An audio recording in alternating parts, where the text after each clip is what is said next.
జానకి కలగనలేదు రాముని సతి కాగలనని ఏనాడు.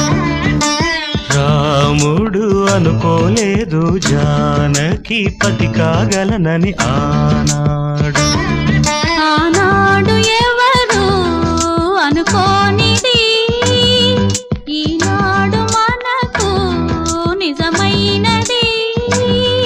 ఆ రామాయణం మన జీవన పారాయణం. రాముడు అనుకోలేదు జానకి పతి కాగలనని ఆనాడు.